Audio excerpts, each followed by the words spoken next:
Pasipiršo man ir, reiškia, praėjo po to dar metai. Jisai laukia.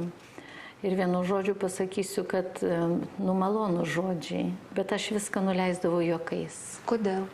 Aš nežinau, bet gal mano toks charakteris, aš taip lengva forma pasijuokdavau.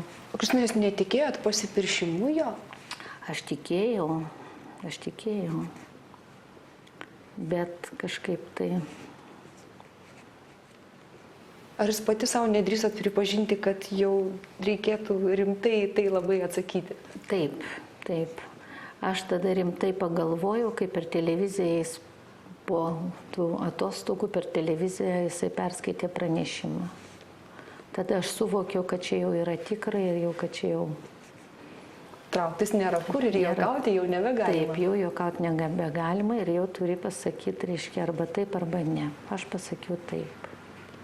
Retai tai būna, bet galima man pavydėti iš tikrųjų, nes yra ko pavydėti. Nepagalvodavote, kad kaip gaila, kad jūs anksčiau nesusitiko? Jisai gailėjosi, kad mes anksčiau nesusitokėm. Va. Jis šito gailėjosi. Nesinorėjo ardyti šeimų. Abiem buvo pakankamai iš tikrųjų sunku pasakyti antrosiom pusėm, kad... Taip. Bet kai vaikai užaugo, savarankiški tapo, tai taip ir atsitiko. O kaip jūs priėmė jo šeimą tuo metu? Dukros tai gražiai priėmė, nebuvo jokių tokių konfliktų. Jis pasakė, man atrodo, pirmiausia dukrom, o paskui dar nuvažiavo pas buvusią žmoną ir jai pasakė, kad jis nori vesti. Po vedybų praėjus keleriems metams ponia Kristina sako pajutusi, jog jų gyvenime nieko netrūksta. Daugiausia laiko jis skirdavo vyrui, o jis pats yra ne kartą pasakęs, jog būtent ją nori nuolat matyti šalia. Jisai buvo gan stiprus ir atrodė, kad reiškia jam jokios paramos nereikia, bet jam buvo sunku.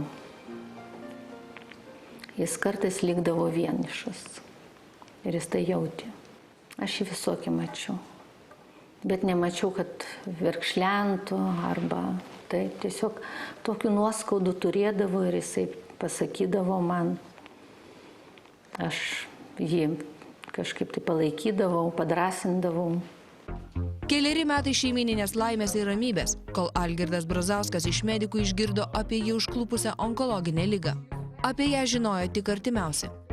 Prezidentas lydimas žmonos lankėsi onkologijos institute, kai spaudoje netrukus pasirodė ten darytos nuotraukos. Kaip tik sergančiam reikia palinkėti stiprybės, dvasios ramybės, o ne persekioti, kaip kokį laukinį žvėrį peršautą. Taip budėti prie onkologinio ir... Taip, budėti prie onkologinio iš pasalų ir mėgautis, reiškia, kad čia tai aš padariau, reiškia, nuotraukų, parinkau. Man atrodo, kad, reiškia, sergančiam žmogui svarbiausia ramybė, kad jo, reiškia, nenervuotų, o paguostų. Visi tie persekiojimai, man atrodo, ir visi tie puolimai, išpuoliai, tai galiu pasakyti, kad, reiškia, priešai turbūt gali pasidžiaugti, kad jie irgi prisidėjo prie jo tokios gyvenimo pabaigos. Jis gan stipraus organizmo žmogus buvo. Jis labai, reiškia, kaip pasakyti, stengiasi palaikyti savo fizinę formą, jisai sportuodavo rytais, jis į medžioklės tas eidavo, žiūrėdavo ir pasižiūrėkit, kokios ten su varovais, kokia sunki ta medžioklė. Žiemos metu apsirengus sunkiai, batai sunkus, klampot per sniegą. Va, jis, reiškia, taip jau stengiasi, reiškia, būti aktyvus labai. Va. Aš jam padėjau, aš jį išleisdavau, suruošdavau, išlydėdavau, keltis reikėdavo 5 valandą. Jisai būdavo viešumoje, todėl kad jis nenorėjo parodyti, kad jisai serga, jis nenorėjo pasirodyti, jis niekad nenorėjo būti silpnas, nes jisai buvo stiprus ir jis kažkaip tai, tiesiog jam vis priešinosi visam tam. Va. Ir jam tai neblogai sekėsi. Jis iš tikrųjų fiziškai buvo stiprus. Po visų, reiškia, tų vaistų, ten stipresnių, kokių visiems, reiškia, tai yra nuodas. Jo labai greitai atsistatydavo kraujas, reiškia, kraujo rodikliai. Va. Ir buvo jo širdis stipri. Taip, kad, reiškia, kad kitas gal ir neištvertų tiek to persekiojimo ir tos bjaurasties, kur niekam naudos nedavė. Ponia Kristina pripažįsta, jog kartais ir ji, norėdama suvaldyti ašaras ir neprarasti optimizmo, neapsieidavo be vaistų. Visą laiką optimistiškai, reiškia, palaikai tu jį. Va. Stengiasi kalbėti, kad ir valgytų, paskui, kad ir atsistotų, kad ir pavaikščiotų. Jis, reiškia, kažkaip tai tą savo režimą. Mes kai kalbėdavom su tom seselėm, sakom, reiškia, tai vat, toks yra žmogus, taip viskas į kraują įaugė, kad jis turėdavo iš ryto atsikėlęs nusiskusti, nusiprausti, apsirengti, reiškia, pasipuošti ir dar į veidrodį pasižiūrėti. Kristina, turbūt labiausiai, šiaip jau ligoniai, labai sunkiam ligoniai, tai turbūt vis tiek labiausiai reikia to, apie ką jūs pasakojate, kad už rankos laikytų, kad būtų šalia, kad naktį, jeigu nori pasikalbėti, kad yra su ko pasikalbėti, kad tas žmogus visą laiką tave padrasintų, kad sakytų, nepaliksiu aš tavęs, nežinau, iki tos paskutinės akimirkos. Taip, jis net norėdavo, kad ir gulėčiau šalia. Tai pasistačiau tokiam, kadangi ta medicininė lova yra siaura. Tai aš pasistačiau tokią, turiu nusipirkus masažinę lovą, nes galvojau, kad jam masažą daryti, kad nugarui pragulos nebūtų. Tai jinai buvo kaip tik tokio pat aukščio. Tai aš ten pasitiesdavau, pasiklodavau, atsiguldavau šalia. Tai jis mane už rankos laikydavo ir aš pastebėjau, kad jisai neužmiega. Jis visą laiką stengiasi su savo kaldra mane užkloti. Tai man kažkaip tai pasirodė gal ir ne visai gerai, nes sakydavo, Algirdai, jeigu tu, reiškia, visą laiką rūpinsies, kad aš nesušalčiau ir tu mane nori visą laiką užkloti, tai tu neišsimiegosi. Sakau, tu turi miegoti. Tai vat, tokių gražių momentų būdavo, bet jisai labai stengiasi, reiškia, kad man būtų jauku ir patogu. Aš iki paskutinės minutės tikėjau, kad jisai išgyvens ir dar, reiškia, gyvens. Nors man jau buvo sausio mėnesį pasakyta, kad aš iš reanimacijos jo nepaimsiu, kad jau viskas, kad jisai jau lėtai miršta. Bet jūs jį parsivežėt namo? Pasakyta. Aš jį parsivežiau namo, dar, reiškia, ir stiprinau organizmą, ir gydžiau, ir guodžiau, ir optimizmo įkvėpiau. Aš jam kiekvieną dieną kartojau, kad jisai viskas geryn eina. Ir aš pati buvau įtikėjus, kad viskas eina geryn. Ir kai kunigas Sigitas ateidavo ten pasimelsti ir kaip atrodė, kad po tų visų maldų, reiškia, jam kitą dieną pagerėdavo. Ir jisai irgi pradėjo tikėti, kad gal ir bus stebuklas koks.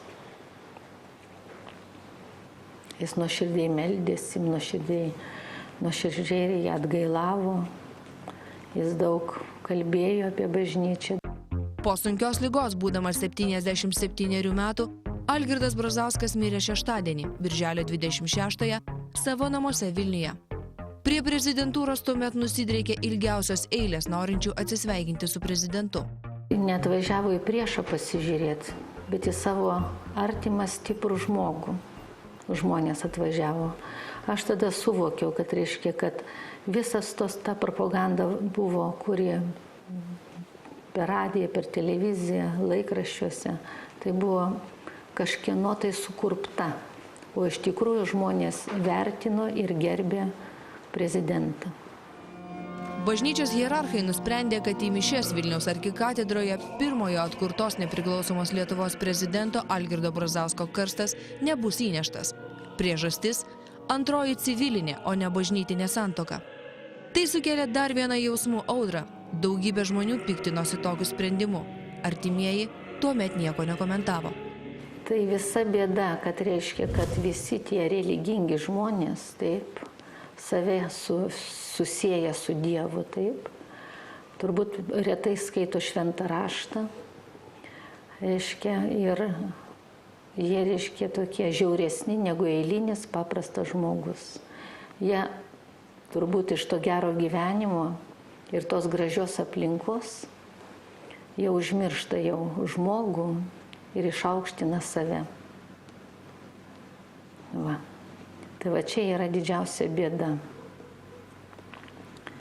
Jie smerkia, jie, reiškia, nenori, reiškia, žmogų atvesti į Dievo namus, sušildyti ir, reiškia, įtikinti, kad, reiškia, kad tas gyvenimas eina tolin ir ten gal gražesnis tas gyvenimas.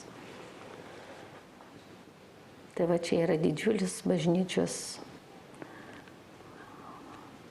tų šventųjų save vadinamo. Yra klaida. Sprendimą šventas mišias už prezidentą Algirdą Mykolą Brazauską aukoti be buvusio šalies vadovo karsto priėmė kardinolas metropolitas Audrys Juozas Bačkis. Vėliau ponios Kristinos jis atsiprašė. Suprasčiau, atsiprašymas nuoširdus būtų, jeigu, reiškia, žmogus, reiškia, užkastas ir jisai suvokė, kad atsiprašė, kad, reiškia, kad ir jam liekant sąžinės, nes jisai per vėlai suprato, kad negerai. Bet kai jisai prie karsto sako, kur galima bet kada klaidą ištaisyti, jeigu tu atsiprašai, tai tu kažkuo tai kaltas, tai kodėl, reiškia, tu neištaisai? Arba neatsiprašyk, aš taip suprantu. Kristina, o paliksit namus tokius, kokie jie yra dabar? Va taip, kaip dabar atrodo. Daugybė yra jūsų nuotraukų bendrų, daugybė jo portretų, daugybė jo daiktų, jo kolekcijos. Aš norėčiau, kad išliktų. Na, aišku, sunku man čia, aš ateinu, reiškia, pirmiausia, verkdama apeinu visus kampus.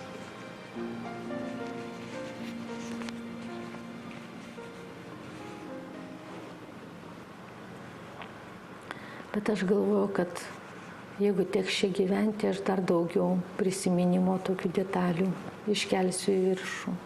Daugiau ir nuotraukų.